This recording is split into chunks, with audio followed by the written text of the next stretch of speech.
Magandang araw mga bata!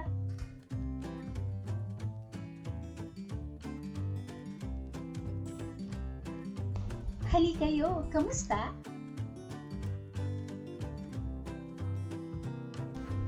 Ang ating aralin sa araw na ito ay mga kaugaliang Pilipino.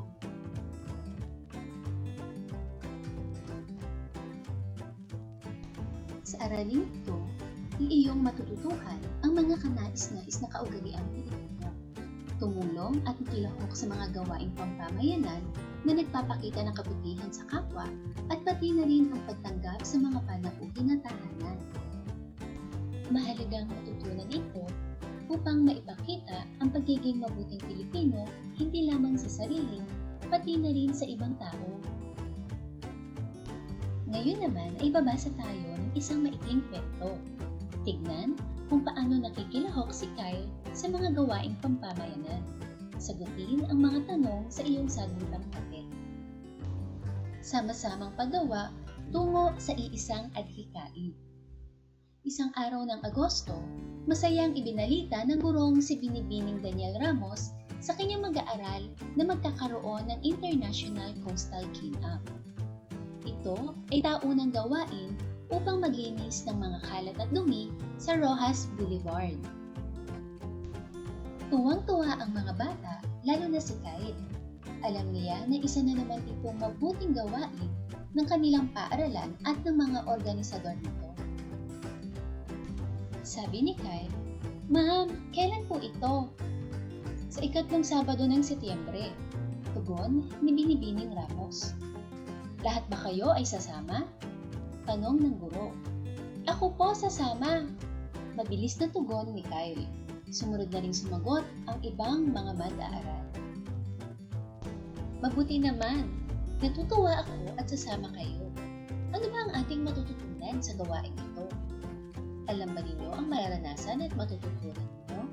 tanong ni Binibining Ramos. "Opo, ma'am. Katulad po ng ginawa ng klase natin noong nakaraang taon sa barangay na malapit sa ating paaralan.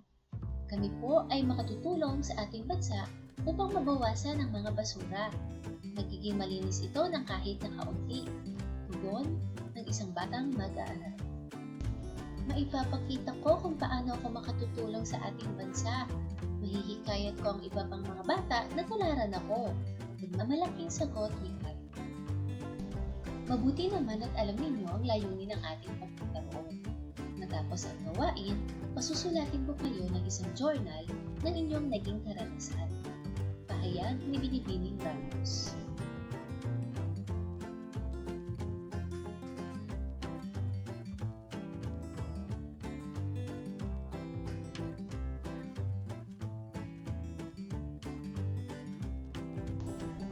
Ngayon naman ay ating talangkayin ang mga kaugaliang Pilipino.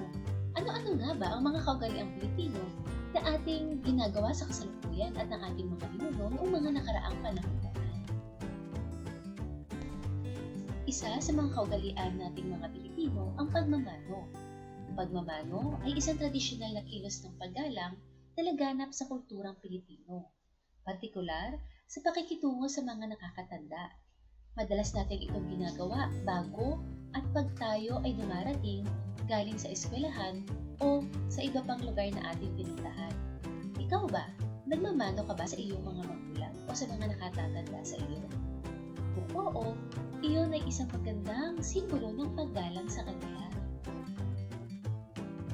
Ang isa pa sa kaugalian ng mga Pilipino ay ang pagtulong sa kapwa o bayanihan.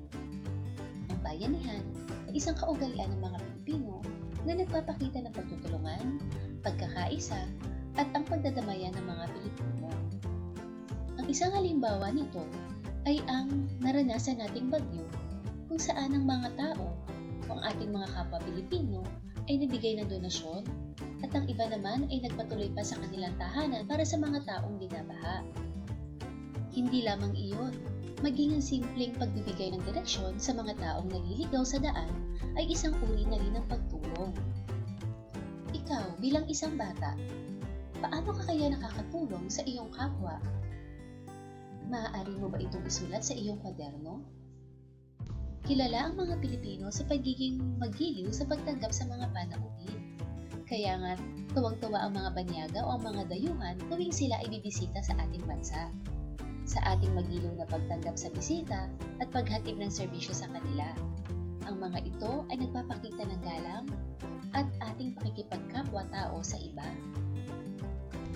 Tandaan natin, bilang isang Pilipino, ang magiliw na pagtanggap ng mga panauhin ay likas na sa ating sarili. Dahil ito ay ating nakasanayan at dapat ugaliin ng may ngiti at maluwag sa kalooban.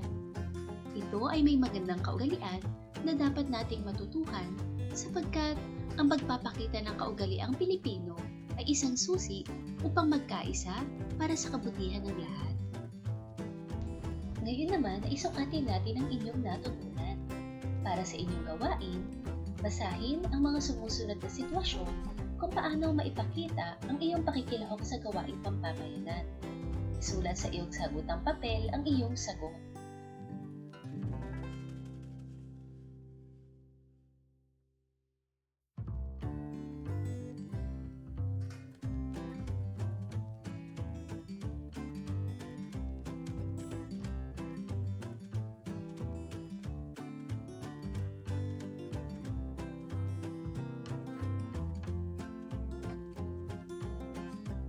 Ngayon ay natutunan mo na ang iba't ibang kaugalian nating mga Pilipino. Ngayon naman ay balikan natin. Isalita mo nga, mag-isip ng isang salita na makapaglalahat ng iyong natutunan sa aralin na ito. Hanggang dito na lamang. Maraming salamat!